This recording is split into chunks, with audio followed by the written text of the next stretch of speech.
साथियों नमस्कार, मेरा नाम है पवन कुमार और आप देखना शुरू कर चुके हैं राजपथ भारत। जिस तरह से दिल्ली के चुनाव के लेकर एक बड़ी अपडेट, 70 सीटों पे बसपा ने जो प्रत्याशी घोषित किए हैं उसके बारे में आपको सुबह मैंने जानकारी दी। आज सैयद कासिम जी यूपी तक पर लाइव जुड़े थे, काफी अहम मुद्दों को सामने रखा जिसमें आम आदमी पार्टी, भाजपा, कांग्रेस सब पर बड़ा जबरदस्त डिबेट हुई और जिस पर सैयद कासिम सर बोले। मैं आपके बीच में उनकी उन बातों को सामने लाऊंगा, मगर फिलहाल दिल्ली के चुनाव में एक छोटी सी अपडेट मैं भी देना चाहूंगा। सुबह से सोशल मीडिया पे मैं देख रहा था, तमाम बिंदुओं को रखा जा रहा है, कुछ फोटोज इतने परफेक्टली नहीं आ पा रहे हैं। दिल्ली के चुनाव की जो सच्चाई है, दिल्ली की आम जनमानस को जो दिक्कत हो रही है, उस बात को जो युवा सामने रख सकता है, क्या उन युवाओं का यूज दिल्ली के चुनाव में किया जाएगा? क्या उनकी बातों को कोई भी राजनीतिक दल सामने रख रही है? वहीं में बात कर ले बहुजन समाज पार्टी पे, तो आकाश आनंद से यूथ ज्यादा एंगेज है। कांशीराम पर निर्माण दिवस मनाया गया जिसमें देखा गया डीयू, जेएनयू, जामिया, अलीगढ़ मुस्लिम यूनिवर्सिटी के बच्चे वहां पहुंचे, आकाश आनंद से मुलाकात किए और जब मुलाकात हो गई तब वो वहां से गए। जिस तरह से कार्यक्रम में हो रही उसमें आकाश आनंद सामने देखे जा रहे हैं, आकाश आनंद के साथ यूथ इंगेज हो रहा है। तमाम लोगों की बातें जो सामने आ रही उन बातों को मैं रख रहा हूं, मगर सोचने की बात है कि कुछ लोग इस बात को भी जानकर अनजान बने हुए हैं कि इन असल मुद्दों को सामने नहीं रख रहे हैं। क्या युवाओं का इस्तेमाल इस बार, या युवाओं की ऊर्जा का इस्तेमाल या यूटिलाइज तमाम राजनीतिक पार्टियां जो नहीं कर रही हैं? क्या आकाश आनंद के जो स्टेटमेंट है, जो भाषण है, उनको देखकर यूथ कितना एंगेज होगा? वोट कन्वर्ट बसपा में करवाने के लिए यूथ का क्या इस्तेमाल होगा, ये भी देखने की बात है। जिस तरह से युवा एनर्जी का इस्तेमाल किया जा रहा है, अब देखिए क्या कुछ कहा सैयद कासिम ने दिल्ली के चुनाव को लेकर। पूरी डिबेट में आपको सुनाता हूं, मगर उससे पहले आपने हमारे चैनल को सब्सक्राइब नहीं किया तो सब्सक्राइब कर लीजिए, बेल आइकन भी दबा दीजिए और ज़्यादा से ज़्यादा शेयर करिए। ये आज तक की रिपोर्ट है, दिल्ली तक का पूरा अपडेट मैं आपसे रूबरू करवाता हूँ। धन्यवाद। दिल्ली में थोड़ा सा अलग दिखाई दिया, क्योंकि इससे पहले हरियाणा में आकाश आनंद को उन्होंने लगाया। आकाश आनंद सिर्फ और सिर्फ मीटिंगें, चौपालें और रैलियां और करते रहे, और जिसके नतीजे में वहां देखा गया कि वोट प्रतिशत जो है वो बढ़ भी गया थोड़ा सा, और क्या कहते हैं, रुक भी गया, जो गिरता हुआ प्रतिशत था। वरना देश के जिन राज्यों में भी चुनाव हो रहा था, बहुजन समाज पार्टी का वोट प्रतिशत गिर रहा था। दिल्ली में भी उन्होंने जब ये अमित शाह के बयान पर जो प्रदर्शन हुआ, आकाश आनंद जब गए पहली बार वहां पर कोंडली में, तो उसके बाद उन्होंने जिस तरह से आम आदमी पार्टी को मुद्दों पे घेरा, मतलब शिक्षा पे, रोजगार पे, इस तरह के भाषण होने लगे। वो दिल्ली जहां पर सिर्फ जो है शीश महल और प्रधानमंत्री आवास के कमरों की बात हो रही थी, आकाश आनंद ने उसको थोड़ा डाइवर्ट किया। तो मायावती को लगा होगा कि ठीक है, अगर मैं नहीं हूं तो आकाश सही। आकाश जो है, अच्छा, बहुजन समाज पार्टी में युवाओं की भागीदारी कम होती जा रही थी दिन ब दिन। सोशल मीडिया पे जब जाइए तो लगता है कि बहुजन समाज पार्टी का युवा बहुत ज्यादा बेचैन था। आकाश की 3 रैलियां हो चुकी हैं, मीटिंगें हो चुकी हैं, पब्लिक मीटिंग हो चुकी है, अमित शाह वाली मिला के। मुझे लगता है कि मायावती दिल्ली पहुंच चुकी हैं, और अब वो आज सूची जारी होने के बाद आकाश आनंद को इन सभाओं के लिए झोंकेंगी, और उसका फायदा बहुजन समाज पार्टी, मैं बार बार कह रहा हूँ, अपना वोट शेयर बचाना, बढ़ाना, इस पे फोकस है। और इसीलिए ये लिस्ट जो है, इसमें आपको हैवी वेट तो नहीं दिखाई दे रहे हैं, लेकिन पार्टी के वर्कर, पदाधिकारी, पुराने लोग जो बहुजन समाज पार्टी में जमाने से जिंदाबाद कर रहे हैं, उनको बसपा ने टिकट दिया है। और अगर आकाश आनंद, अगर सभाएं उनकी लगती हैं, जैसे उत्तर प्रदेश के तमाम लोगों को उन्होंने दिल्ली में प्रभारी बना रखा है, वो उसमें चाहे वो आपके पूर्व कारागार मंत्री थे उत्तर प्रदेश के, वो हों, या लक्ष्मण सिंह हो, या नितिन हो, या सुजीत सम्राट युवा है वो हों, इस तरह से लोगों को लगाया हुआ अलग, कोई 16 सीट, कोई 14 सीट, कोई 13 सीट, कोई 12 सीट पे प्रभारी है। और वो कैडर कैंप का आयोजन पिछले 3, 4, 5 महीनों से चल रहा था। तो बसपा ने अभी फोकस जो किया है वो अपने मूल को टटोलना, अपने मूल को वापस लेना उनका टारगेट है। मुझे लगता है उसी तरफ जो है बढ़ती हुई बहुजन समाज पार्टी दिल्ली में दिखाई दे रही। अनुराधा जी, क्या इसे ऐसे भी समझा जा सकता है कि बहुजन समाजवादी पार्टी ने दिल्ली की 70 की 70 सीटों पर अपने उम्मीदवार के नाम जो घोषित किए हैं, वो एक तरीके से भारतीय जनता पार्टी के लिए भी मददगार साबित हो सकते हैं? क्योंकि आप भी मान रहे हैं कि आम आदमी पार्टी के पास ही बीएसपी का वोटर गया है, कांग्रेस का वोटर भी आम आदमी पार्टी के पास गया है। अगर जिस तरीके से हम ये कह रहे हैं, दिल्ली में एक चर्चा चल रही है कि जितनी मजबूत कांग्रेस होगी उतना नुकसान आम आदमी पार्टी को होगा और उतनी ताकत जो है वो बीजेपी की बढ़ेगी। देखिए ऐसा है कि अब तो ये राजनीति में ये तो देखा ही नहीं जाता है ना कि हमारे लड़ने से कौन जीतेगा कौन हारेगा। अगर ऐसा होता तो गोवा में जाके अरविंद केजरीवाल न लड़े होते, गुजरात में अरविंद केजरीवाल न लड़े होते, हरियाणा में अरविंद केजरीवाल न लड़े होते, जहां जहां ये गए और कांग्रेस हारी। तो ये तो कोई बात ही नहीं होती कि बसपा और कांग्रेस के लड़ने से केजरीवाल को नुकसान होगा और भाजपा को फायदा होगा। दिल्ली राजनीति के में अपना चुनाव में तो ये फायदा, बात हो रही है, दिल्ली के चुनाव में राजनीति लगातार यही चर्चा है। बस देखिए राजनीति में तो ये आदमी अपना फायदा देखता है ना। तो अब अपना नुकसान करके अभी आप दिल्ली का सिर्फ देख रही हैं, उत्तर प्रदेश का चुनाव होने दीजिए, कांग्रेस बिहार का आने दीजिए। कांग्रेस अब जो है उसको 29 से पहले किसी की जरूरत है नहीं। 29 तक कांग्रेस की जरूरत है। अगर ऊपर दिल्ली में कुछ आप ऊपर नीचे कर भी लीजिए तो कांग्रेस की जरूरत पड़ेगी। कांग्रेस को 29 तक जरूरत नहीं है। और कांग्रेस जो है वो वैसे भी मोदी कम और क्या कहते हैं अडानी ज्यादा करती है। तो मुझे लगता है कि दिल्ली में कांग्रेस जहां लगातार सरकार में रही, शीला दीक्षित इतने सालों तक मुख्यमंत्री रही, उस दिल्ली को और केजरीवाल को पहली बार समर्थन देकर मुख्यमंत्री बनाने की गलती की। तो अपनी गलती सुधारने का काम कांग्रेस कर रही है। और बसपा के लिए मैंने कहा कि बसपा के लिए केजरीवाल जिंदा रहते हैं या मरते हैं राजनीति में उससे मतलब नहीं है। उनको अपना हाथी निशान बचे आए और उनका भविष्य जो है बचे, उस पर उनका फोकस है। और इसीलिए ये सीट, ये जो टिकट्स हैं, ये कार्यकर्ताओं के हैं, पदाधिकारियों के, उनके अपने करीबी लोगों के हैं और वो अपने साथ वो वोट ला सकते हैं। अब उससे अरविंद केजरीवाल का अगर नुकसान होता है तो ये अरविंद केजरीवाल की किस्मत जाने। अनुराधा जी, अच्छा चलिए, बीएसपी के लड़ने से बीजेपी को फायदा होगा या नहीं होगा ये एक अलग चर्चा का विषय है, लेकिन बीएसपी के लड़ने से बीएसपी को कितना फायदा होगा दिल्ली में? अब दोबारा से उनको अपना संगठन मजबूत करना है, दोबारा से उन्हें दिल्ली में अपने आप को खड़ा करना है, अपनी जमीन तैयार करनी है। देखिए बीएसपी को फायदा पहली नजर में टिकट जारी होने के बाद से दिखाई दे रहा है कि देखिए बहुजन समाज पार्टी जहां पे है दिल्ली में 0.78% वोट का मतलब आप समझ सकते हैं कि कहां पे खड़ी है बसपा।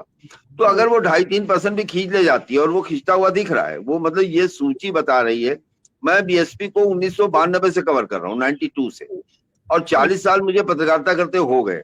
तो मैंने जो देखा है बहुजन समाज पार्टी की जो स्ट्रेटजी रहती थी टिकट में, ये जो है 2002 के बाद से कुछ अलग दिखाई दे रहा है।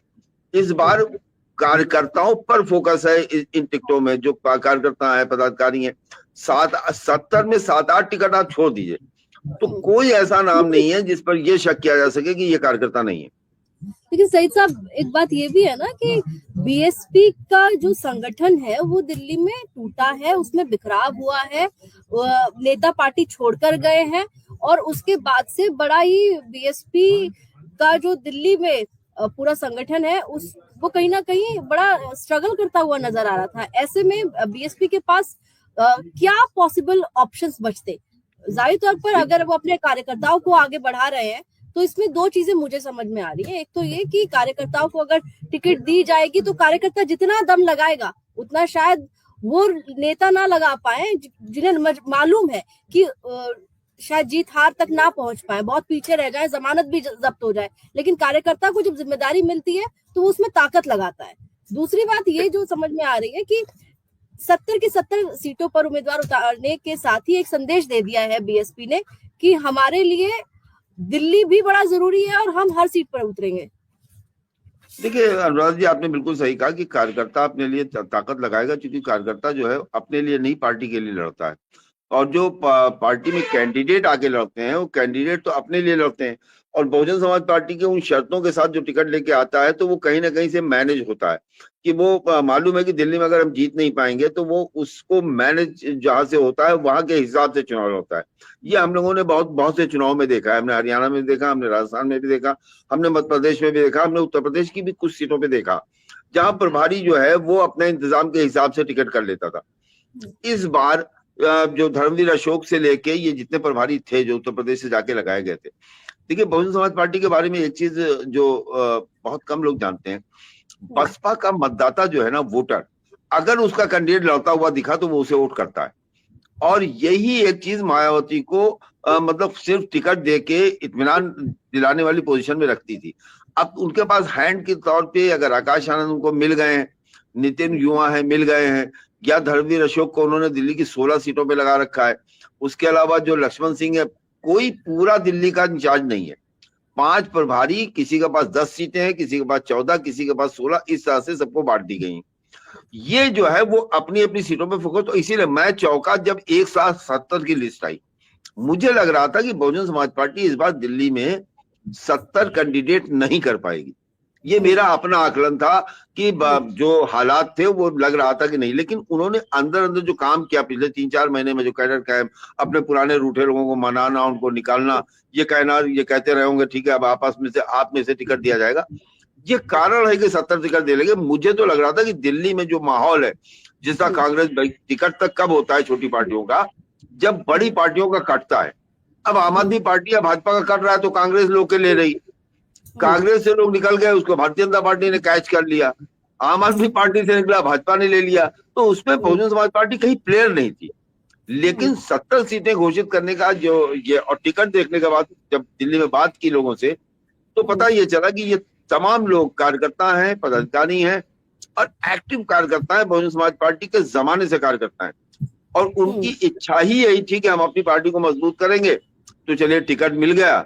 अब जैसा आपने कहा, जब कार्यकर्ता लड़ता है तो दम लगाता है, अपने कार्यकर्ताओं के बीच में जाता है, अपनों के बीच में जाता है और कहता है कि हमारा मिशन मूवमेंट है, जीते हैं हारे, लेकिन आप अपनी पार्टी के साथ आइए, और वो असर भी करता है। अनुराधा जी, क्योंकि 2008 का चुनाव जो था उसमें गोकुलपुर सीट निकाली थी बीएसपी ने, और एक और जो सीट निकाली थी वो निकाली थी बदरपुर की। राम सिंह नेताजी वहां चुनाव जीते थे। अब वो भाजपा में चले गए, आम आदमी में गए, फिर भाजपा में गए। कई सारे नेता जो बीएसपी के टिकट पे लड़े 2008 का चुनाव, वो आज की तारीख में विधायक हैं आम आदमी पार्टी के, जिसमें शरद चौहान नरेला के विधायक हैं, जिसमें राजेश यादव बादली से विधायक हैं। तो ये तमाम वो बीएसपी के चेहरे हैं। महिला है वो विधायक जो लड़ रही है, वो भी बसपा की जिनकी राजनीति बीएसपी से शुरू हुई और बीएसपी ने उन्हें नेता बनाया। आज की तारीख में वो दूसरी पार्टियों में है और वहां से विधायक बने हुए हैं। अब बीएसपी ने 70 की 70 सीट पर अपने कैंडिडेट तो अनाउंस कर दिए। चुनाव में कहाँ हमें मायावती नजर आने वाली है? क्या वो कैंपेन करती हुई नजर आएंगी? क्या लगता है आपको कि दिल्ली के मैदान में उतरेंगी मायावती, या सब कुछ जो है आनंद के भरोसे है? मुझे नहीं लगता है कि मायावती दिल्ली में कई रैलियां करेंगी।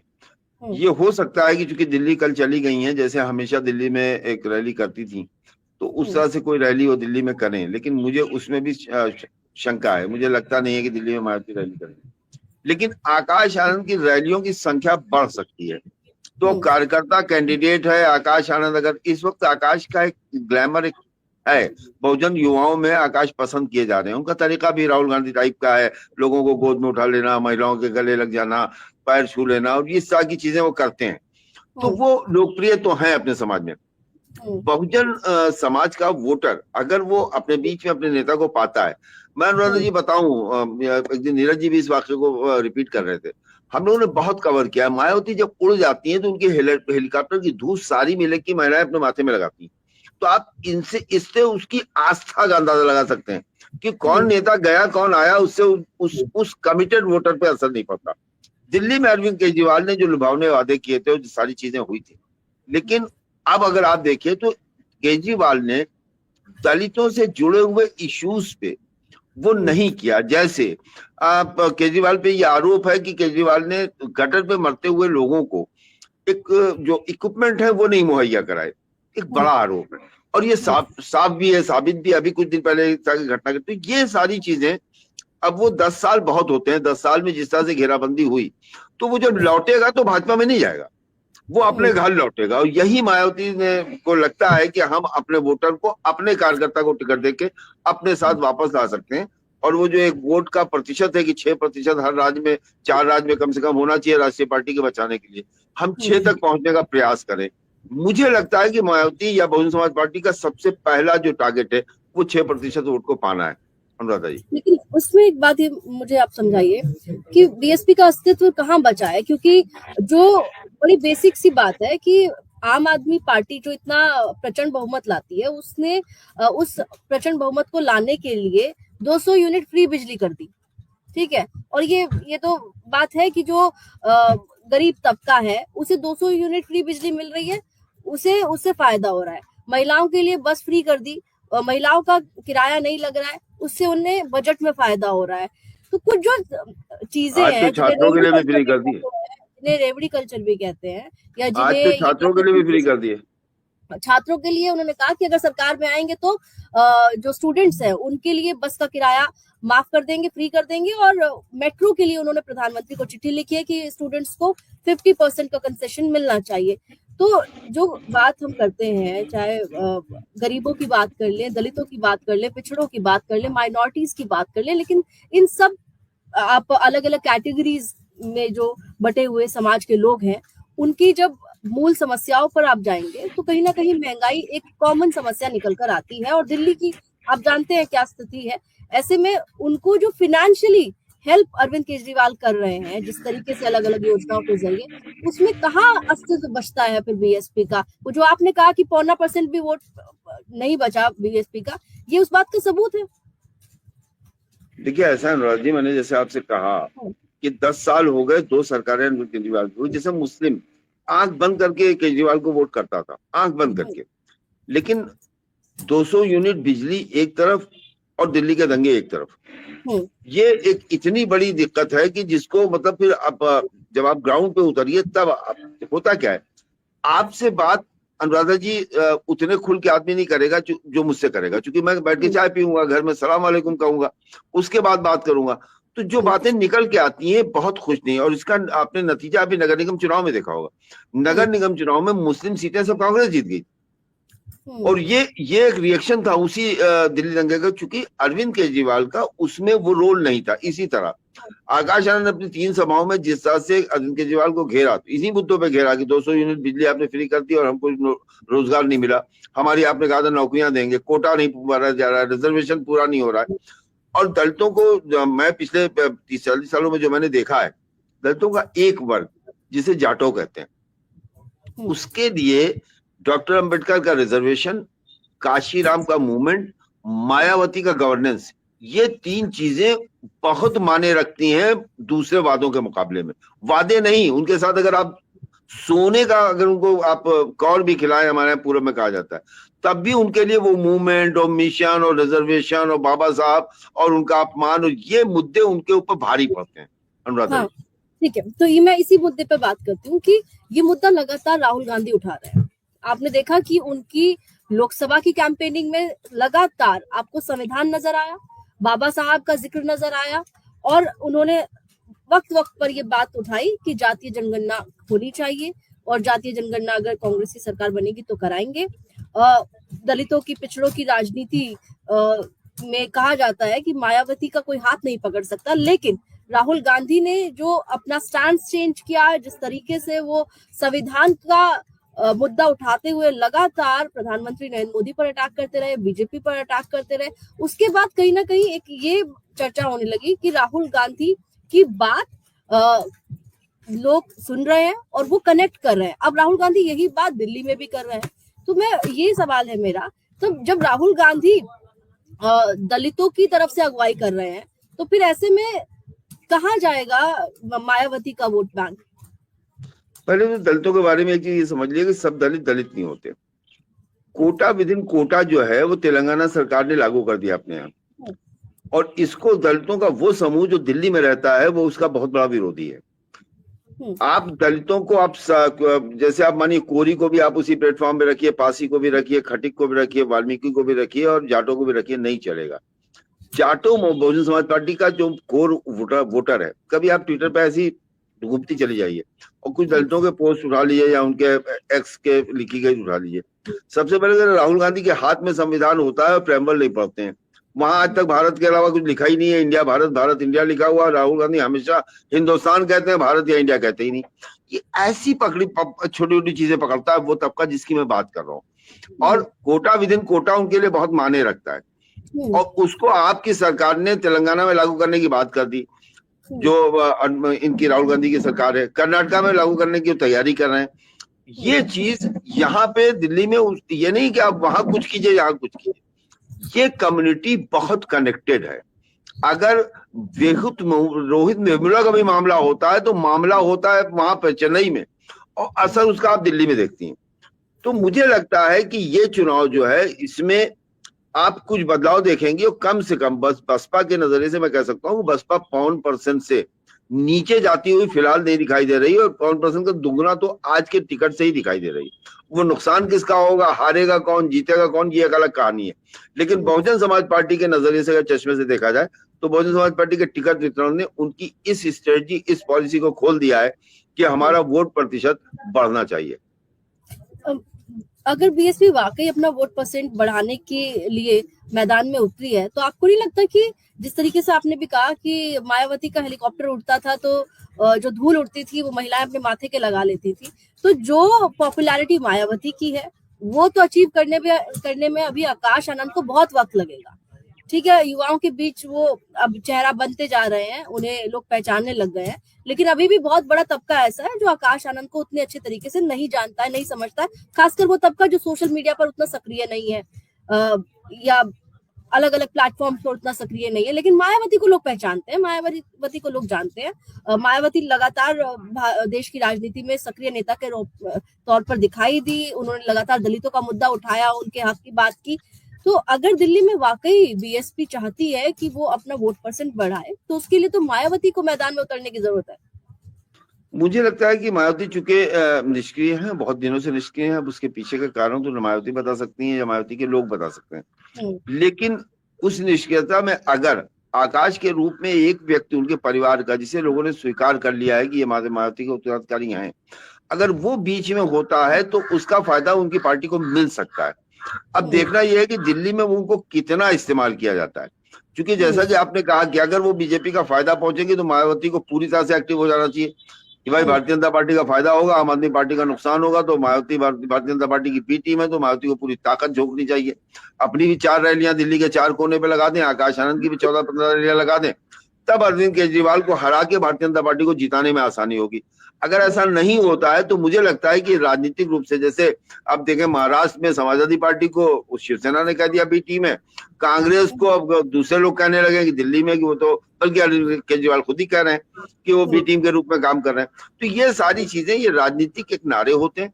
हर राजनीतिक पार्टी अपने फायदे के हिसाब से, अपने कैलकुलेशन के हिसाब से राजनीति करती है और बहुजन समाज पार्टी तो इसमें हमेशा से बहुत आगे रही है कि उसको अपना फायदा दिखाई देना चाहिए, वो फायदा किसी भी रूप में चाहे हो। अनुराधा जी। सही जी, चलिए बीएसपी तो काफी बात हो गई बहुजन समाज पार्टी पर, उनके कैंडिडेट्स को लेकर। दिल्ली के चुनाव को लेकर आपकी क्या एनालिसिस है? मुझे दिल्ली के चुनाव में इस बार जिसकी सबकी जो एनालिसिस है मेरी है, जैसे पिछली बार कांग्रेस का सिर्फ वोट थोड़ा सा बढ़ा था और 8 सीटों का नुकसान हो गया था। तो अगर कांग्रेस जिस तरह से लड़ रही है, संदीप जिस से लेके दिल्ली कांग्रेस का हर व्यक्ति, अब तो राहुल गांधी भी हमलावर हैं अरविंद केजरीवाल पे, और जैसे मुस्तफाबाद से लेके ओखला तक जहां पे भी मुस्लिम कम्युनिटी के वोट ज्यादा है, उसका नगर निगम का अगर आप डेटा निकालिएगा तो देखिएगा कि आम आदमी पार्टी को अगर नुकसान हुआ, आम आदमी पार्टी बहुत अच्छे बहुमत से लाती नगर निगम, लेकिन वो मुसलमानों का वोट निकल गया। इमामों का सड़क पे प्रदर्शन करना कि साहब हमारी तनख्वाह नहीं मिली, और अरविंद केजरीवाल का कहना है कि हम सब पुजारियों को देंगे, देश में सब इमाम को देते हैं, आप बताइए कहीं देश में कोई पुजारी को देता है? हम दे रहे हैं। ये सारी चीजें, वो एक तबके को देखिए, हर एक्शन का रिएक्शन होता है अनुराधा जी। अगर आप एक तबके को खुश करना चाहते हैं तो दूसरा तबका ऑटोमेटिकली उस चीज को महसूस करके नाराज होते हैं। एक तरफ सड़क पे है कि हमें तनख्वाह नहीं मिली, दूसरी तरफ आप कह रहे हैं हम पुजारी को भी देंगे। तो ये कुछ चीजें ऐसी हैं कि दिल्ली के चुनाव में अरविंद केजरीवाल को डे बाई डे, जैसे जैसे दिन गुजर रहा है, टफ होता जा रहा है, क्योंकि घेराबंदी बड़ी हो गई है। ममता बनर्जी बंगाल से अगर कुछ कहती है, मुझे लगता है उसका दिल्ली में कोई असर नहीं है। अखिलेश यादव यूपी से अगर कहते हैं कि हम अरविंद केजरीवाल के साथ हैं, तो किसके वोट पे कह रहे हैं? पीडीए के वोट पे कह रहे हैं।